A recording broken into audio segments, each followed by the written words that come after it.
It's time for the Car Doctor on AM 950 WROL.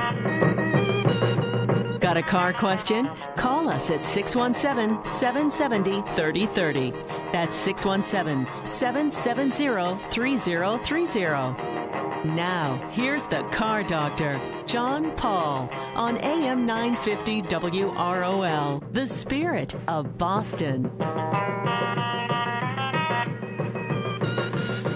And good Saturday morning, everyone, and welcome to another edition of the Car Doctor program on AM 950 WROL, the spirit of Boston, or maybe you're listening on 100.3 FM, or, I don't know, maybe you're listening online, WROLradio.com, or maybe you went to your Amazon device and said, listen to WROL radio, ask Siri or Alexa to do it for you. There's all kinds of ways to listen to the program. And, of course, you can find past programs on our podcast site, which is johnfpaul.podbean.com. Almost forgot where I was. And then there's also, you know, it's all on all the regular stuff, Spotify and Stitcher and all that sort of stuff, too. So you can find it everywhere. You know, when it comes to automotive education, there are lots of choices. You can go to high schools. You can go to a variety of different places to get an automotive education. I went to a regular high school, took an automotive class, and then went to a post-secondary school. That was a lifetime ago. But since then, there are a lot of choices, and certainly one of the best choices is to go through a state school. And with us on the phone is Scott Fitzgerald. He's an instructor at Mass Bay Community College. Scott, good morning, and welcome to the Car Doctor program. Good morning, John. How are you this morning? I am just great. And it's, you know, when we talk about trying to get automotive education, you know, a lot of people, you know, there's all of a sudden a push right now, oh, you don't need to go to college. But college can certainly help. And the idea of getting an automotive education and maybe a post-secondary degree and an associate's degree can be a pretty good mix for a lot of people, right? Oh, definitely. It absolutely is. It propels you along your career path so much faster. The training that you get, as far as the basics, getting into the shop is far superior than just like coming off the street and just trying to, you know, trial by fire, shall we say. Yeah, absolutely. And now Mass Bay's been a General Motors training center for 16 years now. People that have been around for a long time remember the General Motors Training Center where Fox 25 is, which is now, I guess, technically Boston 25. Yep. But that used to be the old General Motors Training Center, and that's where GM Techs and some others, if you're affiliated with AC Delco, that's where you went to get training. But you guys have been doing training with General Motors with their after high school program for 16 years now, right? Yeah, the General Motors program is called ASAP. But yeah, we've been doing, you know, GM Techs getting them in the dealers, and then after they come back for, you know, manufacturer-specific update training yearly. And, you know, besides General Motors, you guys also handle a lot of the major OEM manufacturer programs, right? Oh, yes, yeah. Besides General Motors, we do Toyota. I teach the Chrysler program. We also do BMW also. And last time I was at your facility up in Ashland, I think I saw, what was it, Hunter might have been up there? You do some in Bosch maybe or something? Was there something else going on up there too? Yeah, we have a complete Hunter lab, and it's a partnership with Hunter that they teach some of their technicians to use their equipment. We also teach our guys how to use it. I just received my alignment certification so that I can teach Hunter-specific alignment procedures. And, you know, when I was a young tech a billion years ago, alignments were, it was basically a thing that looked like a level that attached to a wheel. Now it's all lasers and lights and electronics. Yeah, it's definitely changed quite a bit. I mean, obviously we do four-wheel alignments now. When you were doing them, you probably just aligned the front. Oh, no. We used to back the car on the rack and do the backwards. Yeah, we don't have to do that anymore. Yeah. No. The one of the places I work for, there was oddly enough, a local Ferrari dealership who didn't have an alignment rack, and they would send Ferraris over to be aligned, and that's how you did it. You would back the car on the rack and have to read all the numbers backwards because, of course, in was out and out was in, and so forth. So sounds like a long process. Yeah, we don't have that. Yeah. With the technology today, it's so much nicer like that. Let's talk about the typical student that goes either through the Chrysler program or the GM program. Are they out of high school or are they career change people? A little bit of both. The majority of them, are younger students out of high school. Maybe they took a year off or so. So we'll say 20-ish, pretty much coming in. But I've had several students that are career changers. I have a female student right now who's not quite 30 yet, but she's changing careers coming into the Chrysler program. I've had a couple other students doing the same thing. And when you go through, whether it's a GM program or a Chrysler program or BMW or Toyota Lexus, when you go through one of those programs, is there either an obligation to go to work for the manufacturer afterwards? During the program, we have co-op, so half the time they're spent working. At that point, they're required to work in whichever manufacturer's dealership. After, it's their education. We hope that getting them into the dealers, that they can stay and enjoy working for that particular manufacturer. But no, because you've paid for it, it's your education. There is no obligation immediately after. So it's not like I know there was a program, I think it may have been with it might have been with Mercedes or something years ago at one of the schools, and there was an obligation when you were done. You went to a Mercedes dealer, and it was sort of a Mercedes dealer of their choice. So you could very well end up in Texas. Yes, absolutely. Yeah, the Mercedes-Benz program. Yeah, it was a year contract, but Mercedes-Benz paid for your training. So that was a trade-off. Oh well, I suppose that might be a somewhat reasonable thing. But yeah, and I know from being in some shops sometimes and talking to some shop techs who have some of your students there, all of a sudden they're learning a little from the students too, because there may be some things that you guys are going over that either they haven't done or frankly forgot about. Yeah. When we teach a course, we start with the fundamentals. And if you get into the dealership without having gone through a fundamentals program, there's certain things that you may not have gotten. So, like as far as how systems work. So, by giving them a good base knowledge, when you get into the diagnostic part of it, it's so much easier because you understand how the systems work. Yeah. No, I was talking to a dealership tech, and one of your students came over and showed them how to do voltage drop. And he's like, I really haven't done that. He says, I'm kind of glad he was here. It kind of reminded me how to do it. And they were checking. I don't remember what they were checking, but they were checking for something. He's like, he says he came over and he said, well, let's check the voltage drop on this circuit. And he's like, oh, okay. And the student actually taught the tech, which was kind of interesting. Yeah, it's good. I know all of our programs are pretty heavy into electrical because all our cars are electric, everything's electric on our cars. So it's very important to understand the electrical fundamentals. It absolutely is. And one of the reasons I wanted to have somebody on from the school is you guys are having a kind of an open house Wednesday, the 14th, right? The 14th or 20th. I think it's the 20th. My note says the 14th. Okay. It says here, any prospective student interested in learning more about Mass Bay automotive technology can attend our upcoming information session on Wednesday, August 14th at 5 o'clock. Okay, because there also is one on the 20th. Oh, okay. In the afternoon, I'm sorry.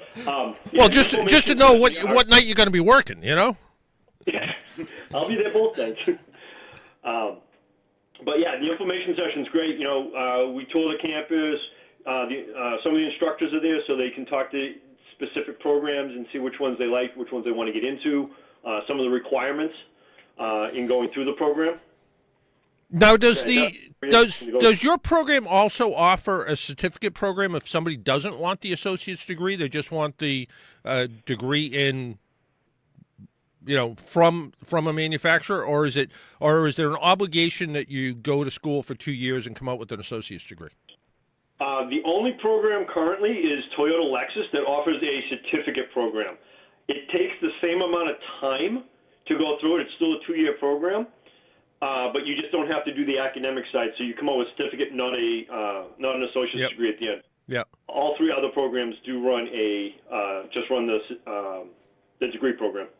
Yeah, it really, you really have to look at these programs, and I know right now every good garage is looking for help, and really, if you come out of high school and you have some basic knowledge and a good, I guess, internal ability to work, right now the way the economy is, you can probably pretty easily get a job. I remember a million years ago when I got out of school, unless you had some sort of a degree, you weren't getting a job in a shop unless someone kind of took you in and started to send you to their schools. So coming out with this 2-year associate degree, like you said, it's a stepping stone. It gets you in a little bit quicker. And maybe you don't want to be a tech your entire life. Maybe you want to be a service manager, service director, GM at a dealership. Having that associate degree, or maybe working towards a bachelor's or even a master's degree in business administration or something, is going to get you through and maybe promoted a little bit quicker, right? No, absolutely, yeah. You come through, and the good thing is you have better communication skills. So as a technician, you can communicate better with, clients and service advisors. And then, if you wanted to move up, the possibilities are endless. You don't have to be a technician the whole time. Yeah. And with the mass transfer program, a lot of all of our credits transfer to any mass school. So to get a bachelor's degree would be a great stepping stone on that path. Yeah. Are you finding? And when I go to high schools, I'm on a couple of advisory boards with some of the high schools. Are you finding communication skills, or sometimes, because I'm looking right now at my producer and somebody else in the studio, they're both on their phones and not looking around. Mm-hmm. Paying attention. He's paying attention. He's a pretty good, I will admit, he's a pretty good multitasker. So, but are you finding that some of the basic communication skills sometimes with some of your students coming in are lacking, and going through your school and going through your program helps with that? Oh, it absolutely does. Yeah, coming in, especially like trying to describe parts or how things work, is critical. And the students, are on the lacking side. But as they get through about halfway through their through their first year or so, you can see their confidence coming up. You can see that they can communicate much better. They write much better. It's amazing the transformation as they're going through this program. Yeah, I can really see how that would be. And what a technician who's coming out to going to work in a dealership today, the question always is, can you make decent money? Well, can you make decent money? Oh, absolutely you can. Basically, you can write your own paycheck. As much as you want to make, you can work as much as you want. I have students, making very good living. I know as a technician, I made an extremely good living. Coming out, starting at 40, 45 grand, is not a bad salary to start. Yeah, and I know I was talking to a service manager at a local Toyota dealership, and he said he had a couple of people that are making 100 grand a year, and they were also kind of the scourge of the industry. They were going away from a flat rate program to try to keep their techs happy by saying, you know what, let's do some sort of guarantee program. So if things change, you're still going to make reasonable money and not have to worry about trying to hustle through the flat rate system. So I think there's some real opportunities out there right now. Oh, there absolutely are. To touch on the flat rate system, flat rate is very motivating, but unfortunately, because everything's becoming electric and there's a lot more diagnostics involved, flat rate is hard to generate an income on that, diagnosing right. cars and then fixing them. So doing that guarantee thing, which is how I ended my career in the shop, is definitely much better. You get much better quality work. You can take your time and diagnose the car properly, so it's fixed right the first time. Yeah, it really is. We're talking with Scott Fitzgerald from Mass Bay Community College, the automotive program. And if people want more information about the program or go to one of the open houses, where's the best place to go? Is it just Mass Bay Community College, or is there a separate website? Our website, all that information is there. I believe there's a posting up there about the open house and the info nights. You can sign up for them, feel free. There's a phone number. Feel free to call us. We're up for tours whenever you're ready. Yeah, and Mass Bay, the automotive campus is located in Ashland at 250 Elliott Street. It's a great little campus, nice little area up there, and and then going to Wellesley for the college program, not so bad either. No, not at all. To touch on that, we've actually brought a lot of our academic classes to the automotive campus. Oh, okay. So for the majority of the time, you will be in the Ashland campus for academics. Oh, okay. Good to know. So if somebody's commuting kind of locally and they're in the Ashland area, a lot less driving back and forth between Ashland and Wellesley. Oh yeah, definitely. Yeah. Absolutely. No, great stuff. Hey, Scott, I want to thank you for taking a little bit of time of your Saturday and joining us up on here in the Car Doctor program. And good luck with the open house, and we'll talk soon. Great. Thank you very much. All right. Pleasure having you. All right. Take care. Bye-bye. That was Scott Fitzgerald from Mass Bay Community College, their automotive program. And, yeah, there is a future in if you can fix cars, you can, like you said, you can pretty much write your own paycheck. I'm trying to convince my son. Oh, yeah? But we'll see. We'll see. Why don't we take a quick break?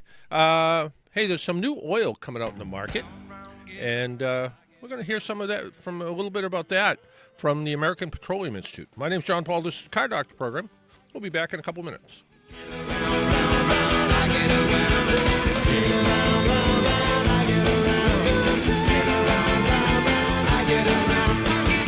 Driving up and down the same old strip, I gotta find a new place where the kids are hip.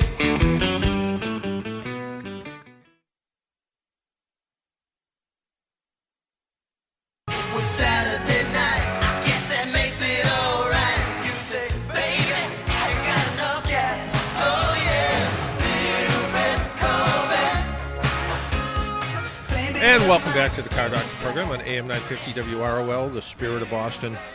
Well, I think almost everyone at some point has bought a quart of oil, and they have seen the quart of oil, and they've probably seen some markings on it, and one of the markings might be from API, and they go, I don't know what that is, but I know I need to get 5W30 oil, and well, that's all I know. It's but that marking does mean something. And with us on the phone is Kevin Ferrick from API, the American Petroleum Institute. Kevin, good morning, and welcome to the Car Doctor program. Hey, good morning. Thanks for having me. Well, thanks for being there. I think a lot of people, who have purchased oil, kind of looked, picked up a quart of oil, looked at it, maybe saw API on the bottle and said, I don't know what that is, and scratch their head and go to the cashier and pay for it. What is API? Well, it stands for the American Petroleum Institute. We're a nonprofit trade association. As the name probably suggests, our members are large and small oil and gas companies here in the United States. One of the things we do advocate on behalf of our members for various things related to legislation and regulations, things like that. But probably the thing that our biggest responsibility is API is a standard-setting organization. So we maintain currently about 700 standards for the oil and gas industry. The one that's near and dear to my heart is the effort that we do to set standards for engine oils. And I guess we've been a pretty good best-kept secret. API has actually been setting engine oil standards for more than 70 years. We started in 1947 with some fairly simple standards for engine oils, and the standards have become much more complex over the years. About 35 years ago or so, API started. We introduced some trademarks that are used to identify the products, the engine oils that we license. These are oils that meet the API standards. And if you look on the bottle of oil, on bottles of oil, you'll see, there may be two marks on there, one on the front label that says American Petroleum Institute Certified. That's usually the mark that a lot of people see in their owner's manuals. Mm-hmm. And you'll see something on the back we affectionately call the API donut. It's our service symbol, and that's been around. That's actually the oldest of the engine oil marks that we've maintained. The bottom line is that the oils that display the marks are oils that have proven to API that they meet our standards, and because they meet our standards, they're licensed by us, they're eligible to use those trademarks. And your standards, are your standards a reflection of what the vehicle manufacturers need to put in their engines? Yes. Yeah. We, as part of our standard setting process, we don't do it in a vacuum. We actually have a fairly large committee that meets regularly, and it includes engine manufacturers, so gasoline and diesel engine manufacturers. It includes oil marketing companies, kind of, the ones that people are most familiar with seeing. And it includes what are known as additive suppliers. These are companies that make the chemistry that goes into that oil manufacturers use to make engine oils. Because engine oil, for most people need to understand, is actually about 80% what we call base stock. So this is a product that comes out of the refineries, or it's a chemically based product like some of the some synthetics. When you see people talk about a synthetic, some of those are maybe formed chemically, and then you have about 20% additive. And additive does a lot of things. Among other things, it helps an engine oil, helps the base stock move at lower temperatures. It prevents things like oxidation in the engine, prevents corrosion, things like that. So it's when we set the standards, we actually work with all the organizations, the companies in the industry that need an engine oil performance level to be defined a certain way, and they work with us to do that. Now, some people are very brand loyal when they come to buying oil. They only want to put Mobil 1 in, or they only want to put Castro in, or they want to put something else in. And, they all claim to be different. But if you're buying an oil that is the correct weight and the right, GF whatever to go along with it, is at that point, is kind of oil? Well, if oil was oil, we'd probably only have a few licensed companies and a few licensed products. We actually have licensed. The API standards are globally recognized. So we're in about 60 countries. We've licensed. We have about 780 licensees in 60 countries, and we've licensed about 20,000 brands, 20,000 products. Okay. So I will tell you, there is more than one way to make an engine oil to meet our standard. There are a variety of base stocks that can be used. There's a variety of chemistries that can be used. They all have to meet this. They all have to meet the same performance, but there's more than one way to do it. Now, that said, I understand brand loyalty. What we always try to tell people is that the key thing you want to do when you're getting an oil change, you want to know what's recommended for your car or truck. And you want to understand that it's not just viscosity that you should be buying. You want to make sure you're getting. We would tell you, make sure you get an API licensed oil and make sure it's the performance level that's recommended. So for most people today that are driving cars and trucks in North America, they're automakers likely to recommend an oil that's carrying the API Starburst. That's probably what's sitting in their owner's manual. Yep. It's going to be a lighter. It's going to be something like a 020 or a 520 or a 530 oil, and it's going to meet the current standard, which is GF5 and API SN. It'll be on the SN is what is the S stands for service for API. N is just the latest one that's currently licensed, and that's what sits in the top half of an API donut that's on the back of a label. So you just want to make sure that you have all those things when you're buying an oil. And that said, you can people often ask me what oil do I use, and I usually say which one's on sale. So that's kind of how I operate. A man after my own heart. I'm buying. Oh yeah. So it's important to make sure you use the right oil. Oh, and by the way, make sure you get the right filter too. But you can move between them. There are I will tell you our standards are performance based, but they're the baseline spec. There are oils that are better. Some oils are better than others, but if they're licensed by us, they're going to at least provide the performance that the engine manufacturer has recommended for that engine. So the important part is making sure. And this came up recently with one of my listeners or readers. They went and had their oil changed in their car. Their vehicle manufacturer recommended in their owner's manual, I think it was a 1030 kind of pretty conventional oil. And when they got their car back, it said on the service order 020.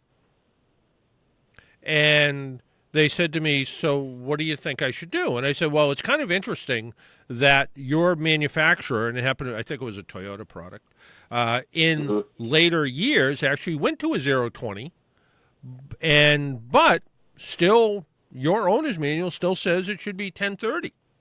He said, so what do you think I should do? I said, well, to me, they put the wrong oil in the car. What do you think? Yeah, I'd probably say the same thing. The engine manufacturers could sometimes they issue service bulletins to their dealers to say that you can use an oil. But I will tell you, I tend to be viscosity grade loyal. I actually drive I drive an older car that needs 5W30, so that's what I put in it. And I would say.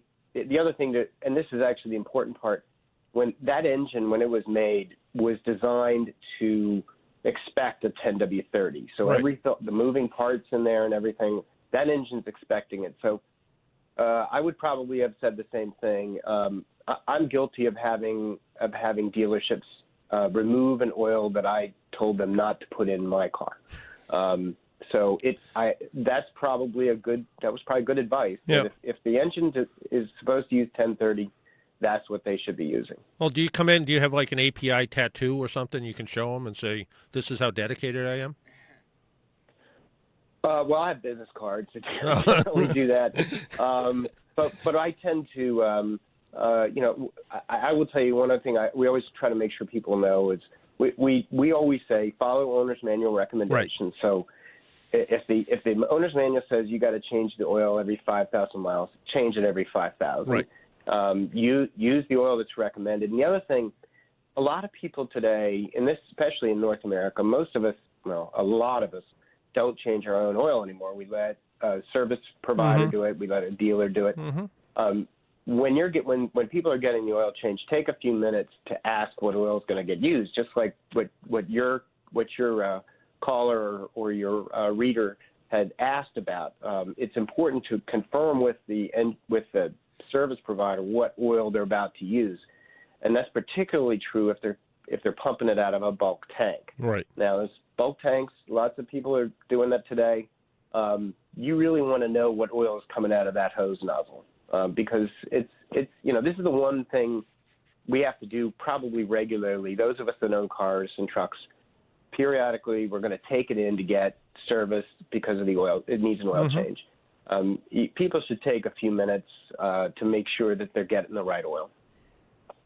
So if they hear that thunk, thunk, thunk, thunk thing and they see somebody filling up a pitcher with oil that's coming out of a bulk tank, and or if they see him dragging a nozzle down from the ceiling of the shop, it's coming out of a bulk tank, and you just want to make sure it's the right bulk tank. Absolutely. Yeah. And then you want to know what brand that is. Yeah. Just because the sign says just because there's a bunch of big signs all over the shop for one brand or another, that may not mean that product coming out of that bulk tank is really that product. I actually usually make them put it in writing. Yeah. Some states require it. About 29 states in the U.S. require that oil change locations put on their invoices and receipts what oil is being dispensed from bulk tanks, but it's not every state. Yeah, that's an interesting point. I hadn't even thought about that, but I know I've seen some I know for a fact that I saw some bulk tank deliveries get the wrong oil, just like a gas station might get, mistakenly diesel in the regular tank. All of a sudden it's, 1030 in the 520 tank. Oh yeah, Can that happen. Happens. We do test. Part of our responsibility is actually we test engine oils in the market. We pay for and buy. We buy bulk engine oils at oil change locations, and we buy packaged oils. Mm-hmm. We test them. Last year we did about 1,300 oil samples. I will tell you, many times the bulk oils look great. Sometimes they look like they got commingled, which means there's more than one brand in that Mm-hmm. tank. And then, unfortunately, every now and then we find some that are really not good, and it is really easy to contaminate a bulk oil if the company that's delivering the product is not managing their own delivery tanks correctly. Right. It's pretty easy to cause a problem. Now, years ago, some old timer once told me it was never a good idea to mix brands in the process of doing oil change. So, 3 quarts of 1030 one brand, 2 quarts of 1030 another brand, because what you pointed out, the 20% additive or 20% additional to the base stock, whether it's additives or a combination of a variety of things, might be kind of counterproductive when you mix them together. Was that just an old wives' tale, or is there some truth to that? Well, remember I said 20,000 licensed oils, so Right. their oils can be different. There is a requirement today that if you have two different brands of oil, same viscosity grade, same performance level, that's important to remember.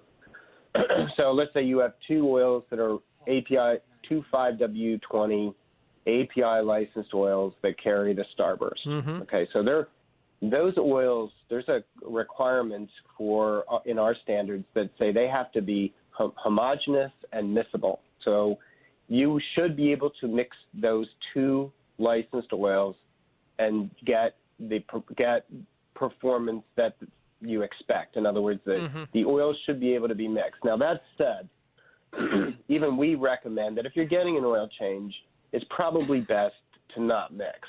Okay. Mm-hmm. If you're using whatever brand you want to use, you're going to use Mobil 1. You're going to use a Pennzoil, a Yep. Valvoline. You probably want to get 5 quarts of that oil when it's time to do the change. Now, where this miscibility is important is if you're driving along, you're 2,000, 3,000 miles into your oil change, and your car needs to be topped off. At that point, if you need a quart, what we're gonna Yeah. tell you is whatever quart you can get your hands on, that's again the right vis grade, the right performance level. It's better to get that in there, and you should be confident that it will not cause a problem in your engine. Yeah, absolutely makes sense. And no, it's one of those things you always hear stories about. In the near future, some of the vehicle manufacturers are talking about to try to get lower emissions and higher fuel economy. They're actually going to raise compression and what they're looking for is actually high octane gasoline, higher than what we're seeing now, maybe octane up around 100 points rather than 93 we're seeing now. But oil is also changing, and there's a new GF6 motor oil that's coming out that maybe as we've gone into direct fuel injection, which has had its own little share of problems, there's a new oil standard coming out for 2020. Is that correct? That is correct. So May 1st, 2020, we'll start licensing what is GF6A and B as in boy, and then API SP will replace SN.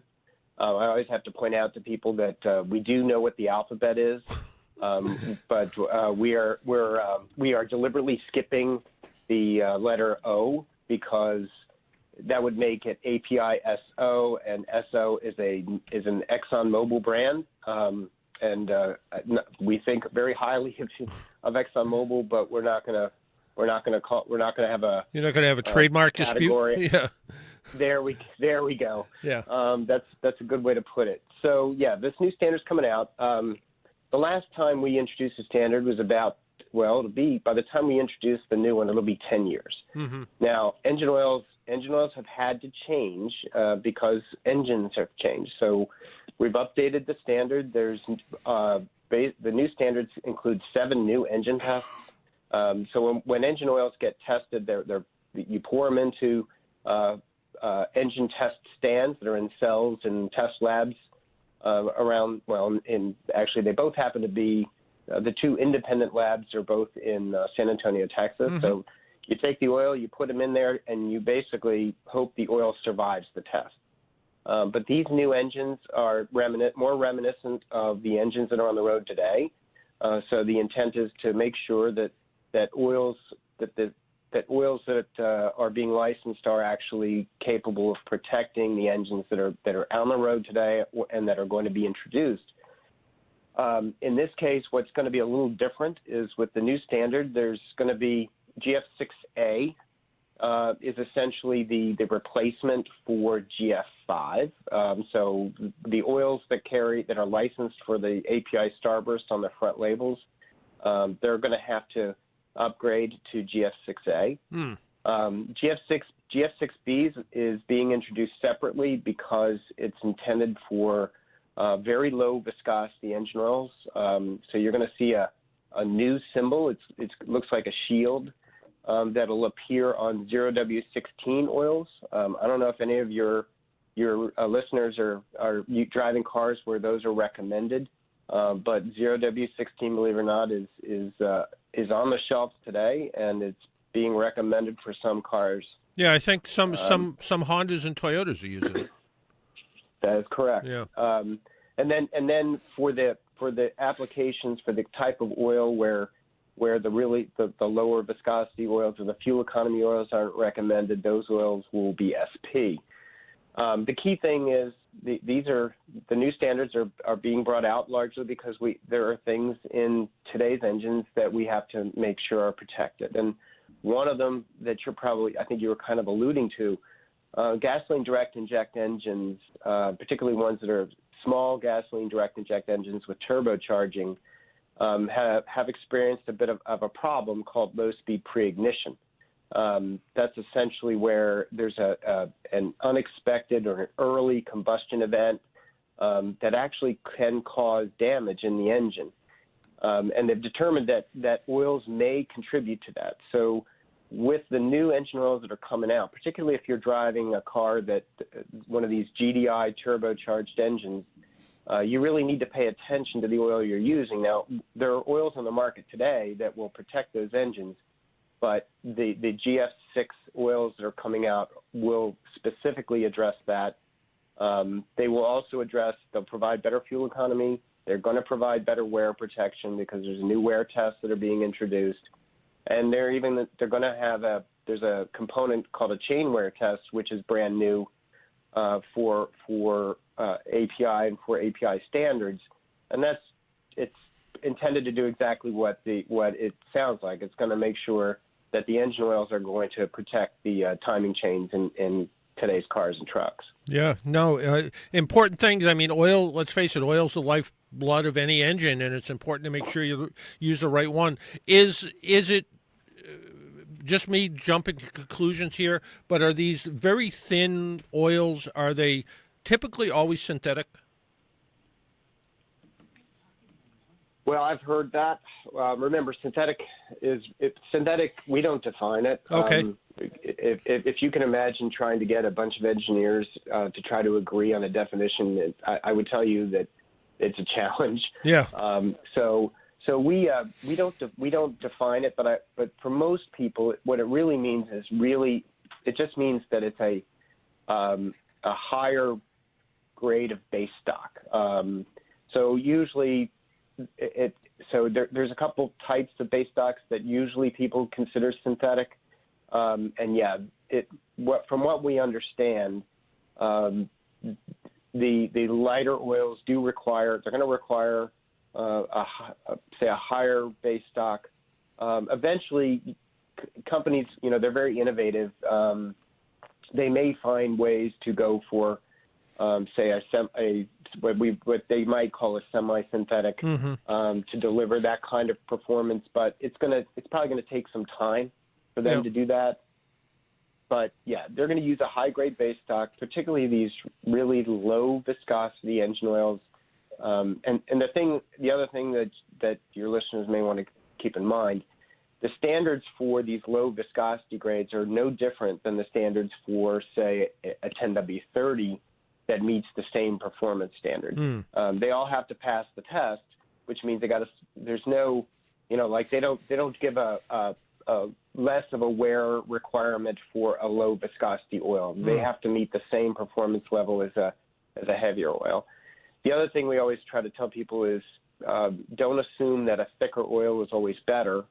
If you have an engine where a 0.16 or a 0.20 or a 520 is recommended, again, the important thing to remember is that engine was designed to expect that viscosity. Right.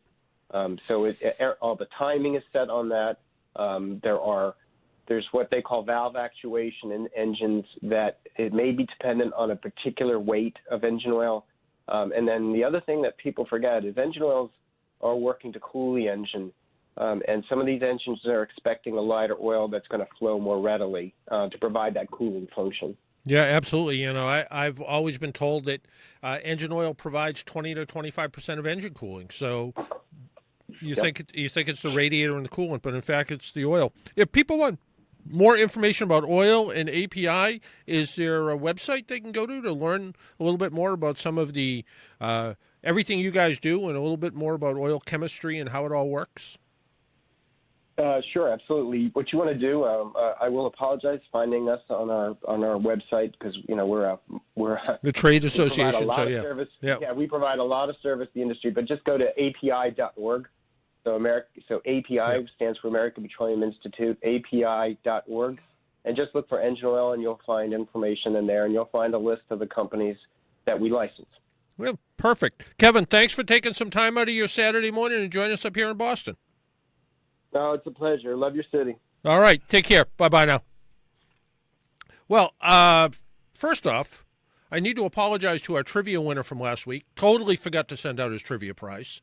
I will do that this week. And we'll do trivia again this week, too. Just because. Also, Salem Media Group is hosting a free advanced screening of a new movie coming out. It's called Overcomer. The movie is from the creators of The War Room, and it's inspired by true events about a basketball coach who gets stuck coaching a track and field team, except no one signs up. Apparently one student. It's a great story about what happens after that. It's a feel-good movie. Bring the kids before they go back to school. Better than anything, it's free. And but there's only so many seats. It's going to be Tuesday, August 20th, so in about a week and a half, I guess, at 7 p.m. at the AMC South Bay Theater. That's in Dorchester on 25 District Ave. It's an inspiring movie. If you want to find out more information about it, you can find it on our website. But if you want to go get a seat, go to WROLradio.com.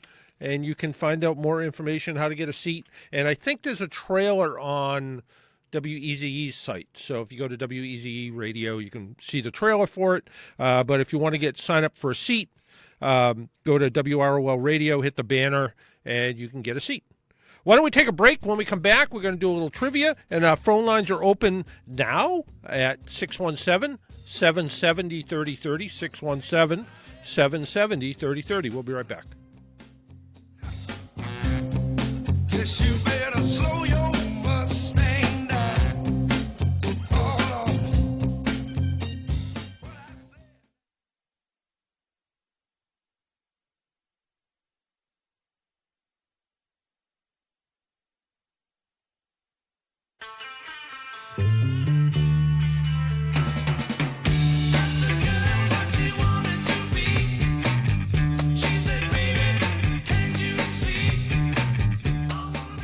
And welcome back to the Car Doctor program on AM 950 WROL, the Spirit of Boston. If you would like to join us, 617-770-3030, 617-770-3030. And I know Dennis has been using one too. I put a dash cam in my car the other day, and I'm trying it out. I'll give you more information about it as we're coming up. But what do you think of them? I like it. It helps me actually drive even more safe because, well, now I don't want to be the one caught on my own camera doing something stupid. How long does your camera record in long things, or like the one I have records in short little 7-second vignettes?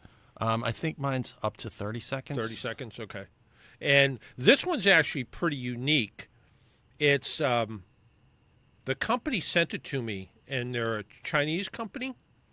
And what's sort of interesting is the conversation we have going back and forth, because my Chinese is not very good, and either is their English apparently. So, but it's it actually has a built-in GPS module, so it actually on the video tells you where you are based on longitude and latitude. It has some advanced driver assistance functions where it tells you if you're drifting out of the lane. Mine has all that as well. Yeah. I turned all that off because it just so mine has when you're getting too close. So where I'm currently staying while my house is getting remodeled, you have to go up a hill, and as you're going up a hill, there's a house with a wall. So as you're getting close to the turn, it was just beep beep beep. Oh yeah. Car is too close to other vehicle. And it was crazy. I'm like, nope, turn that off. I turn it, and it's got this weird detection for certain video cameras. Oh, okay. But I know, because of where I drive, I know when it's about to go off, but I don't see what video cameras they're grabbing. I'm like, okay, I don't know what this is all about. So it can find traffic cameras. Exactly. Yeah. So but where it goes, cameras, there's none there. Yeah. So I don't know what it's finding, but yeah, it might. Who knows? That's sort of interesting. And this one doesn't have that function, but it has a surveillance function. So when you shut it off, it shuts off, and it's got a little battery. Not a long battery life, but if somebody does something to the car, or something sets it off, like last night at 11:30, something happened in my yard, apparently, that it was enough to record a little short clip, and it was someone's headlights. So somebody maybe, turned around in my driveway or something and set it off. So does yours have a rear-facing camera as well? No, or do you just forward-facing. Yeah, mine has something like that as well.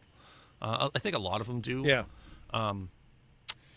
So mine has a bump feature, if someone bumps your car, it's going to turn on. Yeah.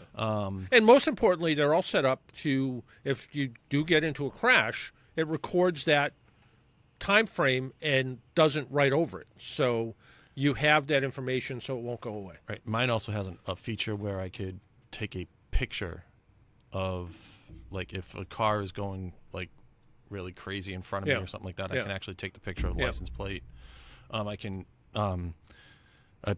push a button on it, and it'll save that segment as well for a little while. It says this one interestingly Wi-Fi's to my phone. Mine does not do that.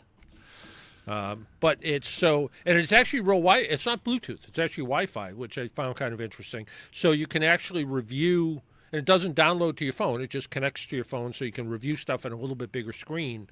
And then you can decide if you want to save it to your phone afterwards and email it to somebody. So the technology is kind of interesting. So been playing with it a little bit. The one thing I don't like about it, other than it came with 0 directions, and it needed a memory card. And I had a small memory card, and I put it in, and then it did an upgrade. And as soon as it did it exceeded the memory of the card. So I had to get a bigger memory card. I always get the biggest memory card I could feasibly I get. just didn't have one. So mine is the power cord.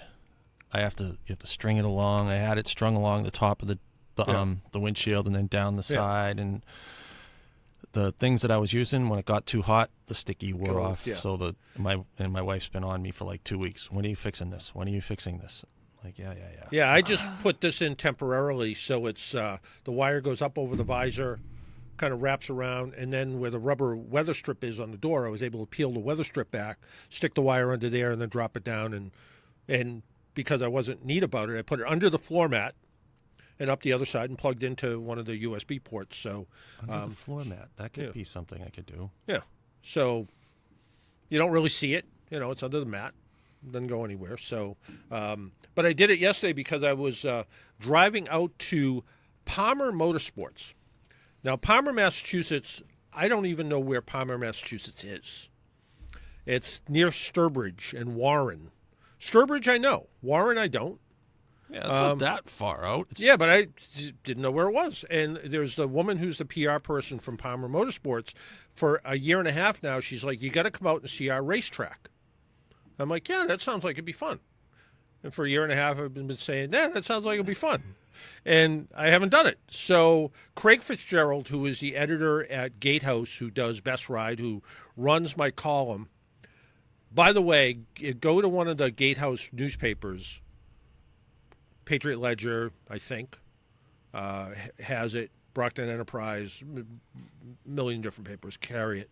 And go find my section, because Craig always takes my question and adds his own little sense of humor. So I was answering a question about a 1984 Chevy Celebrity or something. And he said, the car doctor answers questions about, how to set your VCR clock, how to attain level 256 on some video game, and hearkening back to questions of the 80s. So he was making fun of me a bit, which is fine. Hey, I only answer the questions. What do I know? So but he does offer that little bit of a twist to them when he does a little bit of editing to my column. But we went out and we sat through the classroom portion of the program, where they go over all of the safety programs. And Palmer Motorsports is essentially a country club for people who don't play golf. So if you have a car of some sort that you want to run on a track at essentially unlimited speed, you join this club. The initiation fee is based on how much use you want to have of the track. So it's like $7,000 one-time fee, and that gives you a certain amount of usage, or $20,000 if you want more usage. Now, you can join an expensive country club in this area, and it might cost you $20,000, $30,000, $40,000 for an exclusive country club. This is sort of the same idea, and as they are able to build, they put about $15 million into this property so far. And it doesn't have a lot of infrastructure. So there's a few garage spaces now where people can store their cars. There's a small covered pit area where you can do a little bit of work. There's restrooms, a food truck, and a classroom, which is basically a trailer. But you can get out on track, and you can drive as aggressively as you want until someone decides you're being too aggressive and throws you out. If you're a danger to other people. And looking at the cars there was Corvettes and a Lotus and a Ferrari and some other cars. But there was also a Subaru WRX, and it was a guy and his daughter built the car, and this was his daughter's first run out on the track. And I was talking to the guy, and Craig also is the editor for the Subaru Performance magazine, and does some for the Subaru Customer magazine. The if you own a Subaru, you get a magazine, and he edits some of that stuff. And he got a great story talking to this guy and his daughter, and how they put the Subaru together, and how she's interested in racing it and going out on the track. And she came back and had a really good time. So you go out for typically 3 or 4 laps at a time, I think. And it's about a 3-mile long track. Are you the only one on the track at the time? Nope. There is specific passing areas where you are allowed to pass. The passing is usually done kind of in a point-by method. So if you see somebody in your rearview mirror that's coming up on you, you signal to them which side to pass on. You'll stay on the line so they go by you without anyone endangering anyone. But there are cars that can probably go 150 miles an hour on this track. I went out with a guy who owns a security company from Sharon. He had a Ford Mustang. And it was one fast Mustang. So we went out on a slow trip around the track, actually, in a pickup truck, just to see what the track was like. And then we went out in this guy's car. Craig and I each did about 3 or 4 laps in this guy's car. And you can get going pretty good. Sounds awesome. And for the day, if you if you want to go out and spend the day there, I think it's like $300 for however that works, and which is, I think, cheaper than there's a brand new indoor go-kart track amusement place in Rentham, maybe? Yes.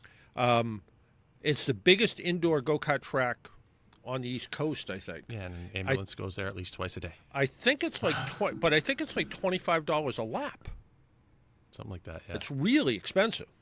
So you could go up to Marlboro and go to Apex and go to the indoor track there, which is fun. Or you could go here to. Or you could go to Braintree. You could go to.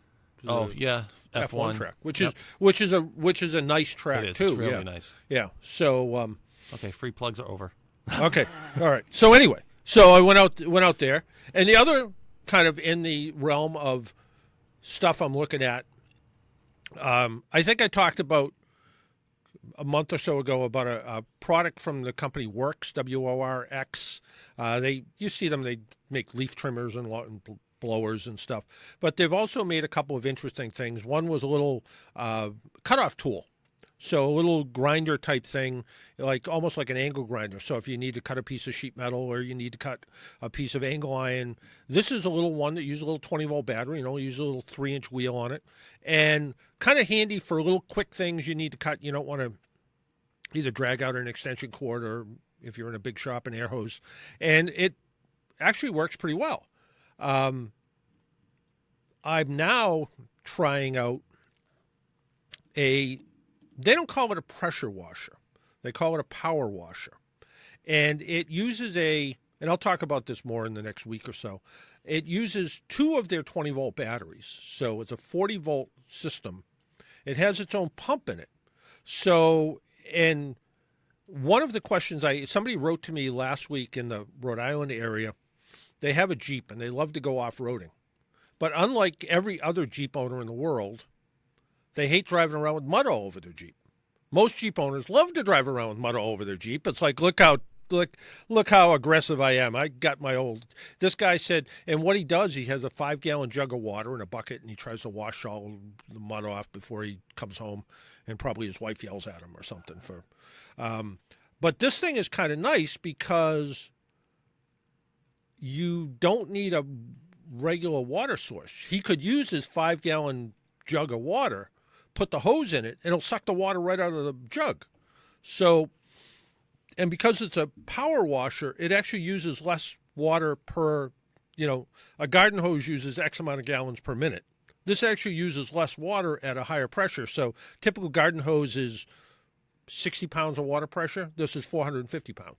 Pressure washer is a couple thousand pounds. So it's not going to blast dirt off like a pressure washer, but it is going to be a lot better and do a lot better job. And it also has a whole bunch of attachments you can buy for it to make it a little bit easier. So, for washing patio furniture and stuff, yeah, you can hook it up to a hose, absolutely. But if you want to do more than that, you can, if you, I don't know, you're washing off your patio and you suck the water out of your hot tub. I don't know. You can do all kinds of crazy stuff with it. So, but I've been playing with that a little bit, and what's nice is it's the same 20-volt batteries that go in all of their other accessories. So this one uses 2 20-volt to make 40 volts, and because I'm smart and I know 2 times 20 is 40. Okay. Yeah. You can do math. But what's nice is if I have a work light. that runs on a 20-volt battery. I can pop one of these batteries in so I can have this kind of steady group of batteries going. So it's kind of same like I have a Ryobi drill and saw and stuff, and it all runs the same 18-volt battery, so you can switch them back and forth. So same idea. And so far, it's a pretty neat little tool. So I'll talk more about it next week. You can talk more about it? More about it. Well, more personal experience about it. And how, and I don't have the details because I wrote something up about it, and it's in my computer. And your computer's still updating? And it's been updating now for an hour. An hour and a half, maybe. So it's still updating. Get a new one. Okay. It worked fine until I went to update it. Okay, time for a little trivia. We don't have to take a break yet, do we? Nope. No, we're good. Okay. We could do the trivia question and get it out there and take the break, and Keith can answer the phones. There we go. Okay. What was the first Japanese car to be produced in the United States? What was the first Japanese car to be produced in the United States? If you know the answer to that, give us a call at 617-770-3030, 617-770-3030, and we will give you, I think I have another AAA membership, so we'll give you a AAA membership. So our phone number, 617-770-3030, 617-770-3030.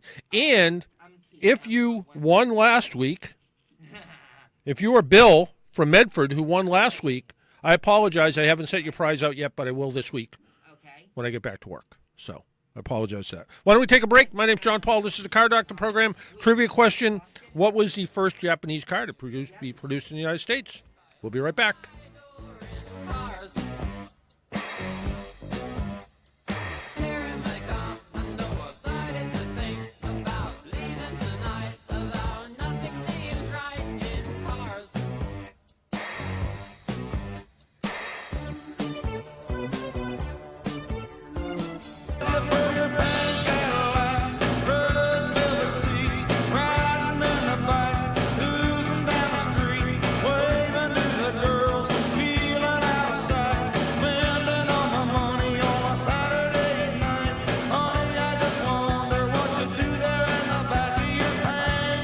And welcome back to the Car Doctor program on AM 950 WROL, the Spirit of Boston. Well, this trivia question might have been too easy because we have a lot of people guessing at it. And before we get to the trivia, though, this just kind of struck me as an odd headline. It says, veganism spreads from the menu to the automobile. Oh, really? Who wrote that headline? Veganism is now a strict diet for many people. And it often comes with a lifestyle choice that are similar animal-free in nature. For automotive content suppliers, that raises new material concerns. And so designers are now looking at using synthetic leathers on racing-style seats, trim pieces, and so forth. Years back, there was There was a car that, and I think maybe even the BMW i3 has a vegan-friendly interior. So it uses sustainable woods. It uses plant-based stuff. Although it's kind of interesting that the vehicle manufacturers went to soy-based foams in their cars, and mice eat it. It's apparently attracts mice. So instead of using petroleum-based products covering wires and seat cushions and stuff, they use soy-based, and the soy-based stuff attracts mice, and the mice eat it and chew through the wires, and people's cars don't work afterwards. But my understanding is that the soy-based insulation stuff can be replaced a lot easier and cheaper too. That's my understanding. I don't. Well, it's kind of funny. Honda came out with a mouse wrap.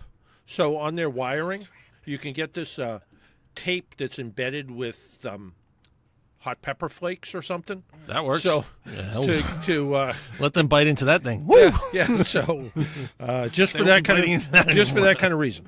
So what line we going to there? Line 3. Line 3. Okay, line 3. So line 3. Here we go. Skippy. Yes, sir. Dr. Paul. This is a wild guess. I don't even know. I was just taking a wild guess. Is it a DeSoto? A DeSoto? Well, it sounds like Japanese. Mr. Moto. DeSoto, Mr. Moto? Yeah, Fuji's photo. I mean, come on. I'm going along again. That is the most creative guess we've had in a long time. But unfortunately, you're wrong. But I love the guess, though. I love the guess. And Sully's sitting here in the studio. He laughed. I thought he was going to spit out his coffee. Yeah. What do we get? Half a gift? A half a gift for creativity? Sure. You stay right there. We'll give you half a gift.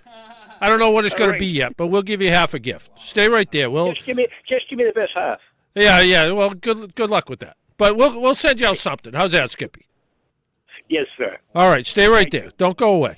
All right, where are we going now? We dropped him by accident. Oh. So, Skippy, if you want to call back. All right. We're going to go to John on line 4. Okay, John on line 4. John? Hi, John. How are you? Good. You're not gonna guess DeSoto Mr. Moto, are you? Hopefully not. All right. I'm going to guess the Accord. The Accord would be absolutely right. In 1982, the first American-produced Honda Accord rolled off the assembly line in Marysville, Ohio, where I think they formerly built Honda Goldwings. So Yep. you are absolutely right. Amazing how many of them are built here now. Yeah, I think it's unusual to see an Accord that's not built here. In fact, I remember talking with an engineer from Honda who said the quality of the Hondas made here in the United States are actually slightly better than the Hondas made in Japan because the Japanese plant is older. So. And Hyundai makes cars here now. Every Toyota, Hyundai, Kia, and Ford. Ford makes cars in Canada. So it's just when you think you got it all figured out, you don't. So yeah, so it is kind of interesting how how things have changed and how manufacturers have changed. But yeah, they all come here, and it was kind of funny. John White, who used to be the old auto writer at the Boston Globe, got in a big argument with a guy from Nissan once about Nissan building cars in the United States, and John said, "Well, yeah, but they're not really builders. They're builders, not manufacturers." And he said, "No, we're a real manufacturer. We stamp steel here." And he said, "Yeah, but all the money goes back to Japan, and it doesn't get reinvested." And apparently, the Boston Globe pension fund was partially funded by investing in Nissan. So he's like, "Oh, okay, maybe the money does get kept here." So do we still have those domestic content laws, or do they now have to tell you how much of your car is from the U.S.? They have to. Every car you buy now on the window sticker, it will tell you what percentage of that car is made in the United States and where the rest of the content comes from. And it was sort of interesting that the last Buick that I drove, I want to say, and I'm guessing the number, but it was in the 90% range, was made in China. Was that the Encore? No, it was the Envision, I think. Yeah. Oh, yeah. Might have been the little one, the little SUV? Yeah. So, so it was kind of funny because a guy that I know was looking at it and says, "Hey, a Buick, I'm thinking about, I kind of want to buy an American car." And I'm like, "It's American in name only." I said, "It's really 90% of it's made in China." Yeah, I guess you have to look at the window sticker and not the name of the manufacturer. Yep. No, because you can look at a Toyota and it might be 90% of it's made in the United States with 10% of the parts coming from Korea or something. So bottom line is where does the money that you pay for it actually stay? That's right. Does it stay in the United States? Does it go overseas? Yep. But if they're made in America, some of that money's still coming back to America. Like the argument with the guy from Nissan, it partially funded the Globe's pension fund. Yes. Yeah, so you never know. Hey, stay right there. We will we'll put you on hold and we'll get your address down and we'll send you out a AAA membership. So there you go. Already put them on hold. All right. So as long as you know what to do. long as you guys know what to do from that side. So, and it's I got a email from our buddy Paul in Braintree, who emails me every once in a while, and he said, looks like another automobile-related scam on Facebook. Had a slow morning. I watched the video, usually Facebook-type video, long video that tells you nothing until the end. That is so true, though. There are some Facebook videos that just get to the end. And then when they have the commercial stuck in the middle that you can't get by, I find it aggravating. But it says, tells you about trying to bring old car batteries back to life with a new easy battery reconditioning method. And it says it started off at $299. By the end of the video, it goes down to $47. I'm sure this is an old but dangerous scam that you can recondition a dead car battery. He didn't buy it. So yeah, you can really, the only way you can recondition there was a guy in Rhode Island who actually reconditioned dead car batteries. But what he did, he would actually cut the top off the battery, pull out the dead cell, solder in a new cell, and then fill it back up with slightly filtered electrolyte, which made it work. And that got kind of crazy because they were $20 batteries by the time they were done, and at the time batteries were a lot cheaper. Now batteries have gotten a lot more expensive. It's not unusual now to pay a couple $100s for a car battery. Speaking of things that run on batteries, there's a vintage electric bicycle, and the thing is really nice looking. It's a company called Vintage Electric Crafts, and it's a powerful electric bike that artfully blends vintage-inspired design and classic board track racers with the best of EV technology. Vintage Electric is proud to present the all-new 2020 Roadster model for riders looking for a high-performance electric bicycle paired with a unique cafe racer design. Designed in the grand tradition of open-air sports cars. I don't know if I'd quite go that far. The new vintage electric bike is optimized for performance and comfort. It's a really nice-looking bike until I looked at the price. And the price was shockingly expensive. I think like $6,000. In Rhode Island, like here, we are starting to see a lot of dockless bikes. You see the Lime bikes around here. In Rhode Island, they have jump bikes. Apparently, the local kids in some of the Rhode Island cities have figured out how to disable the GPS systems in them, and they're ending up getting stolen.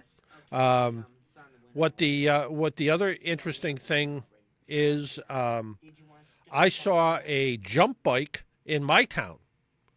Well, I'm pretty sure no one rode the jump bike the 50 miles from Providence to my house. So I thought that was a little bit interesting. So our phone lines are open. If you were trying to get through, our phone lines are open at 617-770-3030. We only have a few minutes left, but if you still want to get through,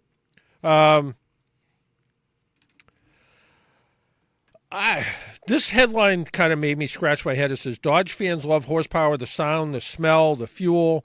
Now they can love how it feels in their wallet. Dodge's latest incentive promises cash rebate worth $10 for each unit of rated horsepower on the Dodge Charger. Challenger, Durango models. Sorry, if you're buying a Dodge Caravan minivan, you don't get horsepower dollars back. But it says here, Dodge Power Dollars program applies to everything from the base 292 horsepower Charger SXT to the 797 horsepower Challenger SRT Hellcat Red Eye. So you get a $7,970 rebate. So FCA's passion for muscle cars, I guess they came up with an interesting idea about a way to do it. Here's something. Wait, sorry, I have to interrupt because you had an article earlier. I saw something on one of your Facebook posts about somebody who had a 1984 something earlier this week that was having a hard time starting. That was the story that Craig made fun of. Yeah. Yes. I thought it was funny. My immediate thought was, yeah, it's a 1984, whatever it was. Of course it's going to have a hard time starting. I'm like, but I understand what they were using it for, which makes sense, but still. Of course, you're going to have, how old is that? I can't do math right now. 25-year-old car? It's old. Yeah, it's going to have a hard time starting. It's 35. Oh my goodness. Yeah. So yes, it's an old car with starting problems. You're absolutely right. But it was actually typically a simple fix. It was really just it was an actually complicated, weird system because this car had a starting problem. And what would happen would be you'd go out there first thing in the morning, crank. The thing would finally fire up and start and run fine all day. But it would take a long time to crank over and start. And what happens is the way the system works, there's a fuel pump relay that when you turn the key on, the relay comes on and turns the fuel pump on. And when fuel pump relays stop working, cars don't start. But GM did something rather unique. They bypassed the fuel pump relay with an oil pressure switch.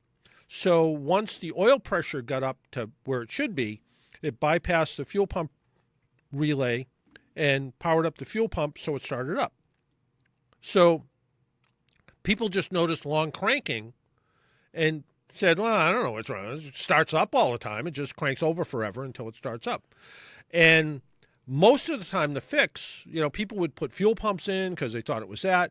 Most of the time the fix was a very simple fuel pump relay, which wasn't very expensive, rather than putting in a rather expensive fuel pump. If it wasn't the fuel pump relay or it wasn't a wire, it was actually the computer in the car went bad, and it was a driver who did actually an electrical component that caused the fuel pump relay not to work. But it was one of those things, there was a lot of fuel pumps put in by mistake. Oops. And that people didn't need to put in, and that was kind of the issue with them. And so I thought it was one of those. The other part of it was when I saw the question come up, I'm like, oh yeah, that's simple. It's an. What is it exactly? That was 35 years ago. What? So I actually had to stop and think what that really was. Yeah. So I was like, is it no, it's the oil pressure. No, it's a fuel. No, it's computer. Fuel pump relay. Yeah, which is pretty. When people say they have starting problems, first thing, even at road service, when we do road service calls, sometimes, and somebody says their car cranks over and won't start. In a lot of cars today, the relays are all the same. So you take the relay out for the horn, put it in where the fuel pump relay goes, the car starts up, you hand the person the relay and say, this is what's wrong, go buy another one, and have somebody put it in for you, and you're on your way and you can drive away. That's fantastic. I did not know that. Yeah. Sometimes that's the way it goes. So other times when we have cars that won't start, sometimes the fuel pump itself, if it's an older car, and especially if it's someone who drives around on almost fumes in their gas tank all the time, like Paul Sullivan, who just hit his humerus bone. So it is. So what we'll do is we'll tell the person to try to crank over the engine, and we'll kind of crawl under the car with a rubber mallet and bang the bottom of the fuel tank a few times. That's enough to jar the fuel pump to work. Car will start up, and we'll go, yeah, it's going to need a fuel pump, and don't shut it off between here and wherever you go. And also, when you get the fuel pump, don't fill it up now. But when you get the fuel pump replaced, don't drive around on fumes all the time because it burns out the fuel pump. Because the fool that doesn't put the fuel in the car, without the fuel, the pump tends to run hot, and there's the problem. So,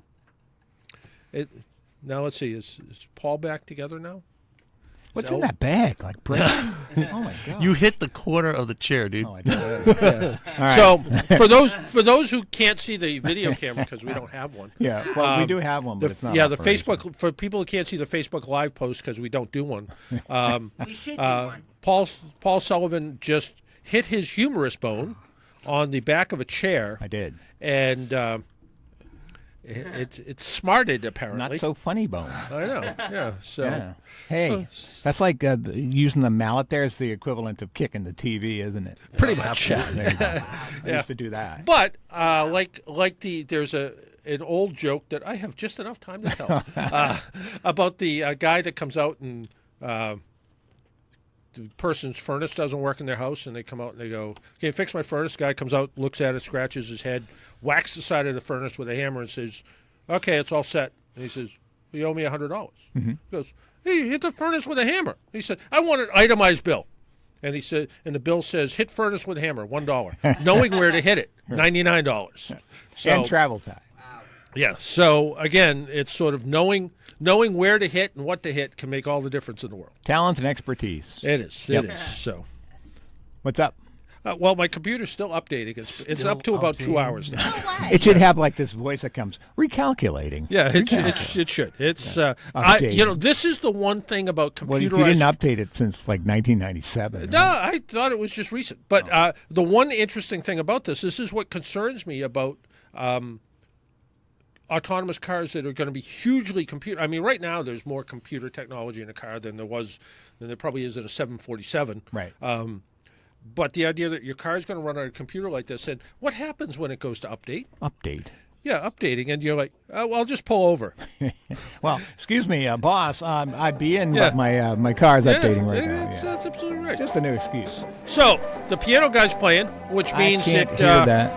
Which means that you're here. I am. Yeah. So what's up for the Irish Hit Parade today, Sully? Lots and lots of great Irish music. Well, we try. Yeah. The very best in Irish music heard every weekend right here on AM 950 WROL. Until next weekend, make sure you wear your seatbelt, drive safely, be good to your car. Talk to you all next week. Bye-bye.